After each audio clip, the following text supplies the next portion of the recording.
Tally prime കോഴ്സിന്റെ 10ാമത്തെ വീഡിയോയിലേക്ക് എല്ലാ കൂട്ടുകാർക്കും സ്വാഗതം. 9 വീഡിയോകളിലായി ടാലിയുടെ ഒരു കോഴ്സ് പഠിക്കുന്ന ആളുകൾക്ക് ആവശ്യമായിട്ടുള്ള ബേസിക് ആയിട്ടുള്ള കാര്യങ്ങൾ നമ്മൾ പരിചയപ്പെട്ടു. ഇനി ഒരു പ്രോബ്ലം, ഒരു സ്ഥാപനത്തിന്റെ ഒരു വർക്ക് നമ്മുടെ കയ്യിൽ കിട്ടുകയാണെങ്കിൽ അതെങ്ങനെയാണ് സോൾവ് ചെയ്യുക എന്നുള്ളതാണ് ഇനിയുള്ള വീഡിയോകളിലൂടെ നമ്മൾ പഠിക്കാൻ പോകുന്നത്. ആദ്യമായിട്ടാണ് ഞങ്ങളുടെ ചാനലിൽ ഒരു വീഡിയോ നിങ്ങൾ കാണുന്നതെങ്കിൽ ചാനൽ ഒന്ന് സബ്സ്ക്രൈബ് ചെയ്യുക. ഞങ്ങളുടെ വീഡിയോയുടെ നോട്ടിഫിക്കേഷൻ ലഭിക്കുന്നതിന് വേണ്ടി ബെൽ ബട്ടൺ എനേബിൾ ചെയ്യുക. വീഡിയോകൾ ഇഷ്ടപ്പെട്ട ലൈക്ക് അടിക്കുക, ഷെയർ ചെയ്യുക. ഒപ്പം നിങ്ങളുടെ അഭിപ്രായങ്ങൾ ഞങ്ങളുടെ കമന്റ് ബോക്സിൽ അറിയിക്കുക.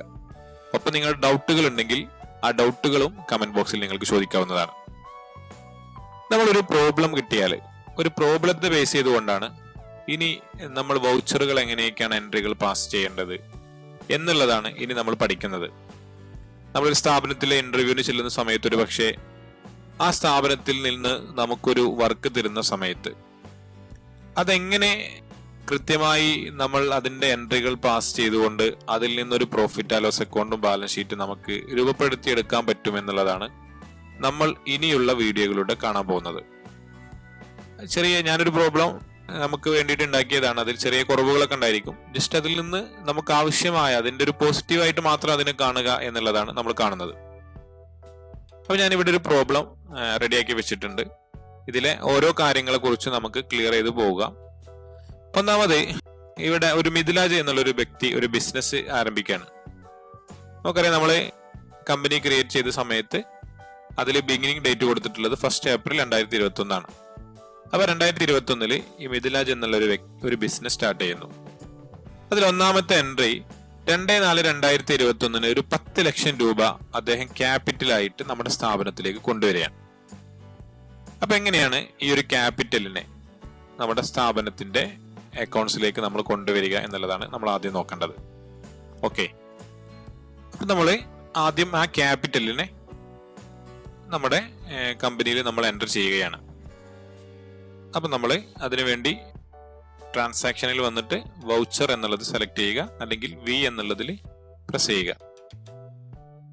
ഇവിടെ നമ്മുടെ സ്ഥാപനത്തിലേക്ക് ക്യാപിറ്റൽ കൊണ്ടുവരാണ്. അപ്പൊ നമ്മൾ ഇപ്പൊ ഇവിടുന്ന് ഒരു പുതിയ ലെഡ്ജർ ക്രിയേറ്റ് ചെയ്യുന്ന സമയത്ത് നമുക്ക് അവിടെ OB ആണെങ്കിൽ എൻ്റർ ചെയ്ത് കൊടുക്കാം. പക്ഷെ ഇതൊരു OB അല്ല. നമ്മുടെ സ്ഥാപനത്തിലേക്ക് ഒരാൾ ക്യാഷ് കൊണ്ടുവരുന്നുണ്ട്. ക്യാഷ് എന്ന് പറയുന്നത് നമ്മളെ സംബന്ധിച്ച് അസറ്റ് ആണ്. ക്യാപിറ്റൽ എന്ന് പറയുന്നത് ക്യാപിറ്റൽ കൊണ്ടുവരുന്നത് നമ്മളെ സംബന്ധിച്ച് ലാബിലിറ്റി ആണ്. അപ്പൊ ബാലൻസ് ഷീറ്റിന്റെ 2 സൈഡിലും ഇതിന്റെ എഫക്ട് നമ്മൾക്ക് വരേണ്ടതുണ്ട്. അതുകൊണ്ട് ഒരു കാരണവശാലും OB ആയിട്ട് കൊടുക്കാൻ പാടില്ല. നമ്മൾ ഇതിനെ ക്യാഷ് ആയിട്ട് തന്നെ ട്രീറ്റ് ചെയ്യേണ്ടതുണ്ട്.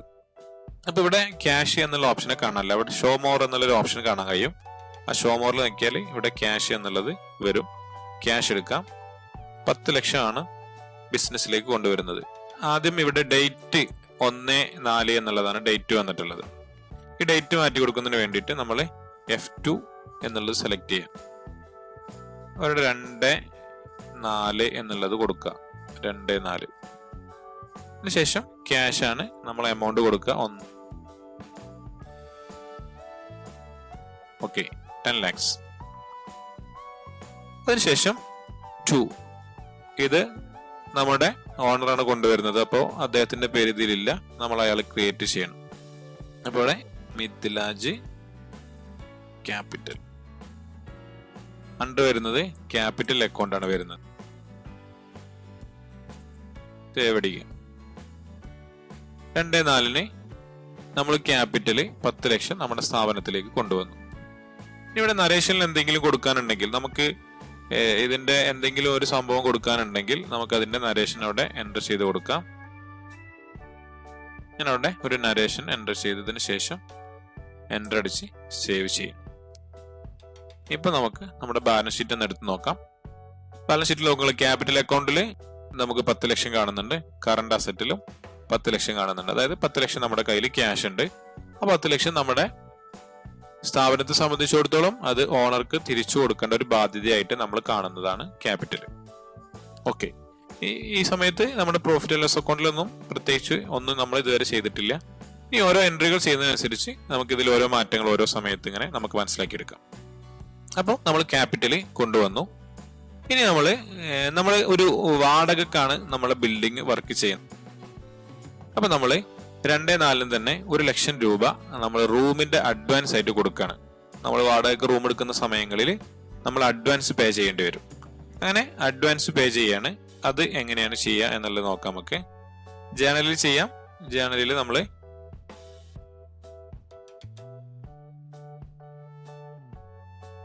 ഇത് കറണ്ട് അസറ്റ് ആണ്. കാരണം ഇത് നമുക്കൊരു എക്സ്പെൻസ് ആയിട്ട് നമ്മൾ ട്രീറ്റ് ചെയ്യേണ്ട ആവശ്യമില്ല.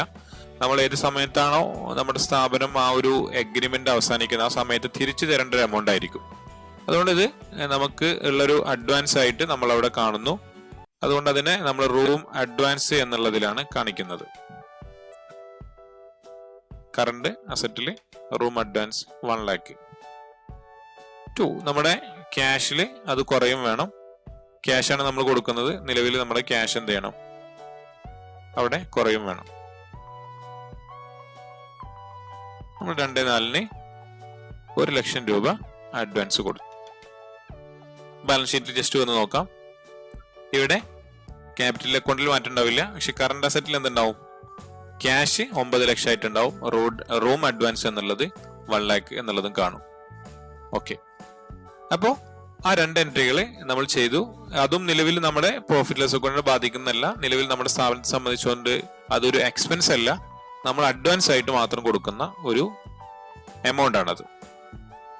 അടുത്തത് 3-4 നമ്മുടെ കയ്യിൽ ഉണ്ടായിരുന്ന ക്യാഷിൽ നിന്നൊരു 3 ലക്ഷം രൂപ നമ്മൾ ഒരു ഫെഡറൽ ബാങ്കിൽ നമ്മുടെ അക്കൗണ്ടിൽ നമ്മൾ ഡെപ്പോസിറ്റ് ചെയ്യാണ്. എങ്ങനെയാണ് ബാങ്കിൽ ക്യാഷ് ഡെപ്പോസിറ്റ് ചെയ്യുന്നത് എന്നുള്ളതാണ് ഇനി നമ്മൾ നോക്കേണ്ടത്. അതിനുവേണ്ടി വൗച്ചർ എടുക്കുക. ബാങ്കിൽ ചെയ്യാൻ വേണ്ടിയിട്ട് നമ്മൾ പറഞ്ഞിരുന്നു ഏത് സമയത്ത് നമ്മൾ ചെയ്യേണ്ടത് കോൺട്രാ വൗച്ചറിലാണ്. അപ്പൊ നമ്മുടെ നിലവിൽ നമ്മൾ ഇവിടെ ബാങ്ക് ക്രിയേറ്റ് ചെയ്തിട്ടില്ല. അവിടെ ക്രിയേറ്റ് എന്നുള്ള ഓപ്ഷനിൽ പോയി ഫെഡറൽ ബാങ്ക് അക്കൗണ്ട് നമ്പർ ഉണ്ടെങ്കിൽ അക്കൗണ്ട് നമ്പർ അവിടെ അടിച്ചു കൊടുക്കുക. 3366 എന്ന് ജസ്റ്റ് ഞാൻ അവിടെ ഒരു നമ്പർ അടിച്ചു കൊടുക്കുന്നുണ്ട്. നമ്മൾ ബാങ്ക് അക്കൗണ്ട്സ് എന്നുള്ളതാണ്. നമുക്ക് അക്കൗണ്ട് നമ്പർ അറിയെങ്കിൽ അക്കൗണ്ട് നമ്പർ അവിടെ എൻ്റർ ചെയ്ത് കൊടുക്കാം. ബാങ്കിന്റെ IFSC കോഡ്, ഈ വിവരങ്ങൾ കൊടുത്താൽ എന്താ വെച്ചാൽ നമ്മൾ പ്രിന്റ് എടുക്കുന്ന ബില്ലിലൊക്കെ നമുക്ക് ഈ ഒരു ബാങ്കിന്റെ ഡീറ്റെയിൽസുകൾ നമുക്ക് കൊണ്ടുവരാൻ പറ്റും. ഇവിടെ ബാങ്കിന്റെ ചെക്കുമായി ബന്ധപ്പെട്ട കാര്യങ്ങളൊക്കെയാണ്. ചെക്ക് ബുക്കിന്റെ ഡീറ്റെയിൽസും മറ്റു വിവരങ്ങളൊക്കെ കൊടുക്കാം. നിലവിൽ അത്രയും കാര്യങ്ങളിലേക്ക് നമ്മൾ കൂടുതലായിട്ടുള്ള വൈഡ് ആയിട്ടുള്ള കാര്യത്തിലേക്ക് നമുക്ക് പോകുന്നില്ല. ഇനി ബാങ്കിന്റെ GST നമ്പർ അറിയെങ്കിൽ അതിന്റെ GST ഡീറ്റെയിൽസ് കൂടി നമുക്ക് ഇവിടെ എൻ്റർ ചെയ്ത് കൊടുക്കാം. ബാങ്കുകളിൽ നിന്ന് വരുന്ന ബാങ്ക് ചാർജ്, അതേപോലെ തന്നെ ഈ അക്കൗണ്ടിങ് കീപ്പിംഗ് ചാർജ്, അങ്ങനത്തെ കുറച്ച് ചാർജുകൾ ഉണ്ടാവും. അതിനൊക്കെ 18% സർവീസ് ചാർജ് എടുക്കാറുണ്ട്. നമ്മുടെ GST ബാങ്കിൽ അപ്ഡേറ്റ് ചെയ്താൽ ആ ബില്ലുകൾ നമുക്ക് കിട്ടുകയാണെങ്കിൽ അതിന്റെ ഇൻപുട്ടുകളൊക്കെ നമുക്ക് ക്ലെയിം ചെയ്തെടുക്കാൻ പറ്റും. അപ്പൊ GST നമ്മൾ ബാങ്കിൽ നമ്മുടെ GST നമ്പർ ബാങ്കിൽ അപ്ഡേറ്റ് ചെയ്യുന്നുണ്ടെങ്കിൽ നമ്മൾ അതിന്റെ ഇൻപുട്ട് എടുക്കുന്നത് നല്ലതാണ്. കാരണം നമുക്ക് അവരുടെ ബില്ല് ഉണ്ടായിരിക്കും. ആ ബില്ല് വെച്ചിട്ട് നമുക്ക് എന്ത് ചെയ്യാൻ പറ്റും, ഇൻപുട്ട് ക്ലെയിം ചെയ്തെടുക്കാൻ പറ്റും. അപ്പൊ അങ്ങനെ ബാങ്കിന്റെ GST അറിയെങ്കിൽ ആ GST നമ്പർ നമ്മളിവിടെ എൻ്റർ ചെയ്ത് കൊടുക്കുക. എൻ്റർ ചെയ്ത് കൊടുക്കുക എന്ന് പറയാൻ കാരണം ബാങ്കിന്റെ ബില്ല് ഉണ്ടെങ്കിൽ നമ്മൾ ആ ബില്ല് പർച്ചേസിൽ എൻ്റർ ചെയ്യേണ്ടി വരും. ആ സമയത്ത് GST നമ്പർ അവിടെ ആവശ്യമായിട്ട് വരും. അതുകൊണ്ടാണ് അറിയെങ്കിൽ അവിടെ എൻ്റർ ചെയ്ത് കൊടുക്കാന്ന് പറഞ്ഞത്. ഇല്ലെങ്കിൽ നമ്മളത് സേവ് ചെയ്യാം. അപ്പൊ നമ്മൾ ഫെഡറൽ ബാങ്കിലേക്ക് ക്യാഷ് ഡെപ്പോസിറ്റ് ചെയ്യാണ്. അതിന്റെ ഡേറ്റ് വരുന്നത് 3-ാം തീയതിയാണ്. അതുകൊണ്ട് നമ്മൾ ഡേറ്റ് ചേഞ്ച് ചെയ്ത് കൊടുക്കാം. 3-4 ക്യാഷ് ആണ് നമ്മൾ ഇടുന്നത്. ക്യാഷ് ഇടുന്നത് 3 lakhs ആണ്.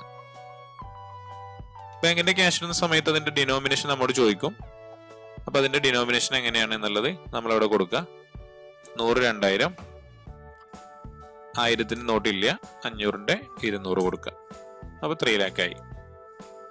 ഈ ഡിനോമിനേഷനൊക്കെ എൻ്റർ ചെയ്ത് വെച്ചെന്താ വെച്ചാൽ ബാങ്കിൽ നമ്മൾ ഒരുപാട് ബാങ്കിന്റെ എൻട്രി ഒക്കെ ചെയ്യുന്ന സമയത്ത് പല സമയത്തും നമ്മുടെ ബാങ്കിൽ ക്യാഷ് ഇട്ടത് ആരായിരുന്നു, ഏതൊക്കെയാണ് ഡിനോമിനേഷൻ ഇട്ടത് എന്നുള്ളതൊക്കെ ചിലപ്പോൾ ഡൗട്ട് ഉണ്ടാവും. അതൊക്കെ നമ്മൾ നോട്ട് ചെയ്ത് വെക്കുന്നത് നമ്മെ സംബന്ധിച്ചിടത്തോളം വളരെ സേഫ് ആണ്. കാരണം നമ്മുടെ ബാങ്കിന്റെ സ്ലിപ്പ് നമ്മുടെ കയ്യിലുണ്ടാവും. അത് വെച്ചൊക്കെ നമുക്ക് നമ്മുടെ അക്കൗണ്ട്സ് വെരിഫൈ ചെയ്യാൻ പറ്റും എന്നുള്ളതാണ്.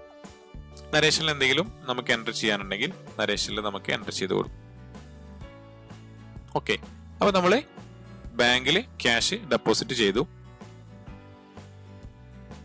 ഇനി നമ്മൾ അടുത്ത ഒരു സംഭവം എന്ന് പറയുന്നത് നമ്മുടെ സ്ഥാപനത്തിലേക്ക് ആവശ്യമായിട്ടുള്ള ഫർണിച്ചർ, കമ്പ്യൂട്ടർ, പ്രിന്റർ, അങ്ങനത്തെ സംഭവങ്ങളൊക്കെ വാങ്ങുന്നതാണ്. ഓക്കെ, അത് അടുത്ത ഒരു ക്ലാസ്സിൽ നമുക്ക് പരിചയപ്പെടുന്നതാണ് എന്നുള്ളത്. കാരണം എല്ലാ കാര്യങ്ങളും ഒന്നിച്ച് നമ്മൾ ചെയ്യണ്ട എന്ന് കരുതിയത് കൊണ്ടാണ്. ഇപ്പൊ നമ്മൾ ജസ്റ്റ് ബാലൻസ് ഷീറ്റ് ചെക്ക് ചെയ്ത് നമുക്കറിയാം നിലവിൽ ക്യാപിറ്റലും കറണ്ട് അസറ്റിലും മാത്രമാണ് നമ്മുടെ എല്ലാ ട്രാൻസാക്ഷനും ഇപ്പൊ നടന്നത്. ഇവിടെ കറണ്ട് അസറ്റിൽ ഇപ്പൊ ബാങ്കും ക്യാഷും റൂം അഡ്വാൻസും എന്നുള്ള 3 ഹെഡുകൾ വന്നു. ടോട്ടൽ 10 ലക്ഷം ഉണ്ട്. ഇതൊക്കെ നമ്മളെ സംബന്ധിച്ചിടത്തോളം നമ്മുടെ സ്ഥാപനത്തിന് ഇപ്പോൾ ഒരു നഷ്ടങ്ങളും വന്നിട്ടില്ല. എല്ലാം വളരെ സുരക്ഷിതമായിട്ട് ഇങ്ങനെ ഓരോ സ്ഥലത്താണ് എന്നുള്ളത് മാത്രമേ ഇപ്പൊ നമ്മുടെ അടുത്തുള്ളൂ. ഇനി ബാക്കി കാര്യങ്ങളിലേക്ക് നമ്മളിങ്ങനെ സ്റ്റെപ്പ് ബൈ സ്റ്റെപ്പ് ആയിട്ട് ഇങ്ങനെ ഓരോ കാര്യങ്ങളും നമുക്ക് കൊണ്ടുപോകാം. ഓക്കെ, അപ്പൊ ഇന്നത്തെ വീഡിയോ ഇവിടെ അവസാനിക്കുന്നു. അടുത്ത വീഡിയോയുമായി നമുക്ക് വീണ്ടും കാണാം. Good bye.